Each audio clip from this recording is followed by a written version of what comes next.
Is going to help us. So we are pleased to be joined today by Georgette Gagnon, who is the Deputy Special Representative of the Secretary General and officer in charge of the UN Assistance Mission in Afghanistan. And she's joining us virtually from Toronto to brief on the situation in the country. Please, Mr. Gagnon, go ahead. Good afternoon. I would like to provide an update on the situation in Afghanistan at a moment of heightened regional instability and growing humanitarian need, which calls for restraint, de-escalation, meaningful dialogue, and increased humanitarian assistance. As noted when I briefed the Security Council earlier this week, the UN remains deeply concerned about the escalation along the Afghanistan-Pakistan border. While the conflict so far has been concentrated largely in border areas, any continued exchange carries serious risks. And we're now into the 14th day of cross-border incidents across 6 provinces and 8 districts in Afghanistan. We're closely monitoring the impact on civilians, including casualties, displacement, and the emerging constraints on humanitarian access. Airstrikes and cross-border clashes have disrupted the delivery of humanitarian assistance and contributed to both primary and secondary displacement. Humanitarian colleagues also report delays and interruptions in the movement of essential supplies.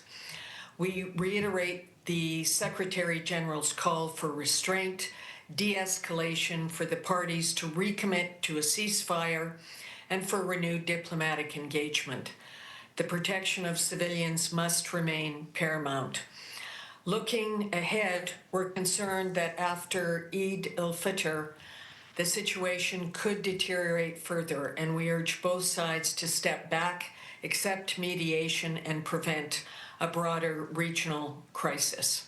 We also remind the de facto authorities of their international obligations on counterterrorism, particularly on concerns raised by neighboring states. Also, a brief word on how the conflict in the Middle East is already negatively affecting Afghanistan, with traditional trade corridors disrupted and instability affecting regional supply routes. Prices of basic commodities in Afghanistan are rising, adding pressure on an already fragile economy. Humanitarian partners anticipate new inflows of Afghan returnees, adding strain to communities that are already hosting millions who have returned since 2023. Combined with growing restraints on access and underfunded humanitarian operations, these pressures heighten vulnerabilities across the country. The continued shocks, economic, humanitarian, and political, underscore Afghanistan's isolation from the international system, which remains a core obstacle to addressing the country's longer-term stability, economic growth, and human rights concerns. On the UN's engagement, we continue to pursue principled and pragmatic political engagement through the Doha process, in line with the independent assessment and the mandate given by the UN Security Council. This engagement is the only structured multilateral platform where the concerns of all, the Afghan people, the international community, and the de facto authorities can be addressed fairly and constructively. At the same time, the de facto authorities' decisions continue to undermine prospects for reintegration, particularly restrictions on women and girls, and the ban preventing UN female national staff from reporting to their places of work. These measures are inconsistent with Afghanistan's international obligations and impair our ability to deliver assistance and reach particularly women and girls. As we approach the renewal of UNAMA's mandate, the mission, the UN, remains committed to supporting an Afghanistan that is at peace with itself and its neighbors, reintegrated into the international system, and meeting its international obligations for the benefit of the Afghan people. Thank you. Thank you so much. We're going to open the floor for questions now.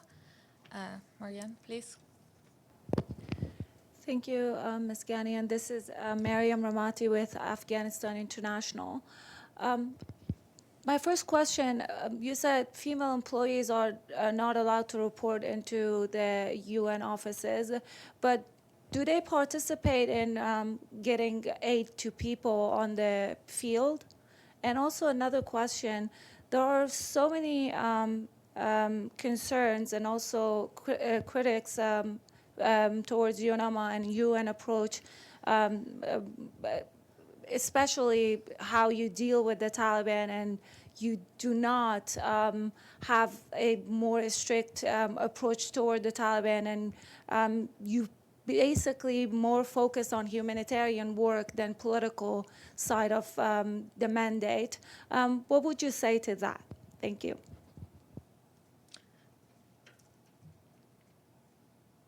Thank you. On the situation of our UN national female staff, they are working from home across the country and finding alternate ways to deliver support to Afghan people across the country. On the humanitarian front, they are able to provide different kinds of medical support, in particular healthcare support, education, and other types of support for women and girls and for others in various ways. We have found workarounds, as we call them, to continue to provide different levels of support by women for women, which is the approach, our principled approach to providing support. However, it remains very, very important, and we continue to urge the de facto authorities, as do the member states and the council, to lift these restrictions, not only on our Afghan female staff, but on all women and girls across the country. It harms development, it harms support for Afghan people, it harms the country's reintegration into the international system, and of course, it harms Afghan women, girls, families, and communities. Thank you so much. Do we have any further questions on the room? Please go. Yes. I think the second part of my question wasn't answered. Oh. I think it's time. Yes. Do you think it's time for a different approach? Because your current approach, UN's approach and UNAMA's approach failed. Your Doha talks have failed. The Taliban are not changing, and the situation on the ground is dire. So do you think there should be a red line for the UN to tell the Taliban, you need to do this, otherwise we're going to stop, I don't know, maybe delivering more aid?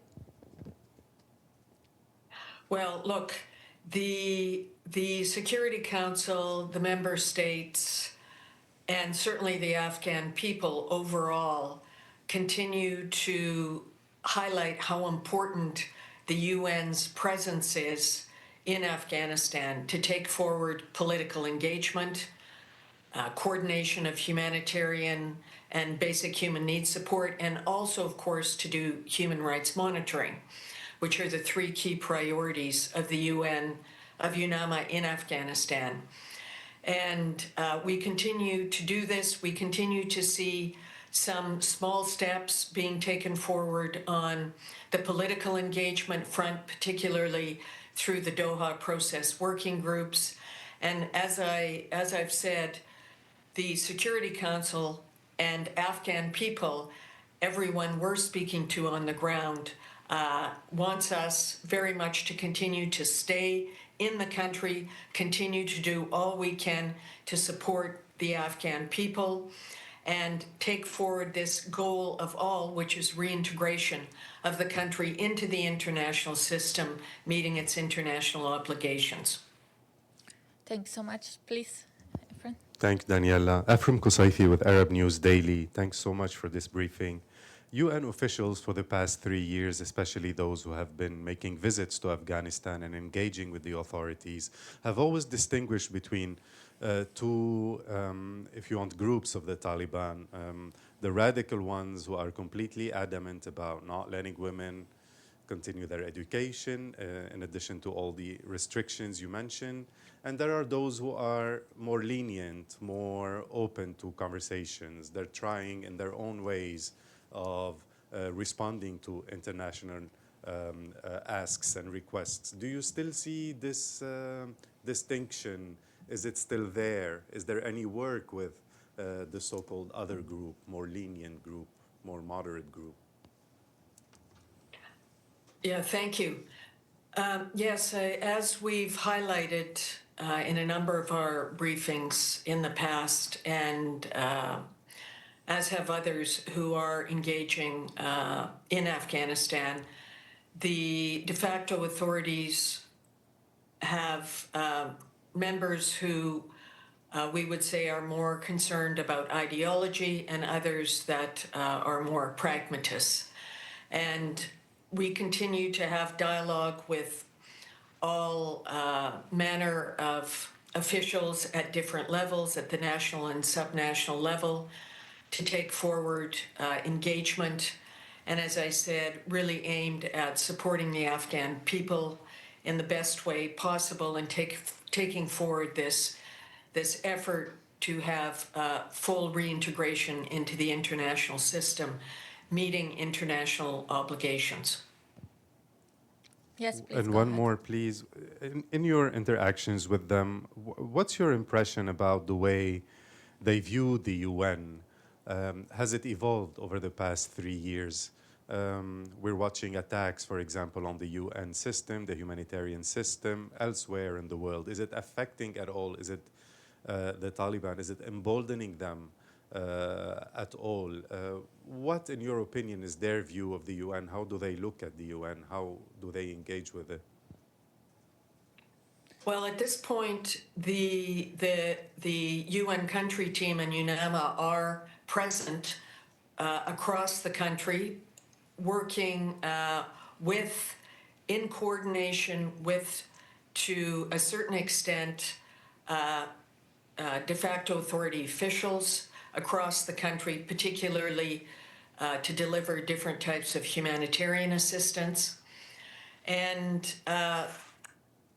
there, at this point, has not been any statements or concerns expressed from the de facto authority leadership that the UN is not welcome in Afghanistan. Sometimes they express concern about how the UN is reporting on the situation in Afghanistan, not telling what really is happening there. However, of course, our reporting is impartial, objective, and independent.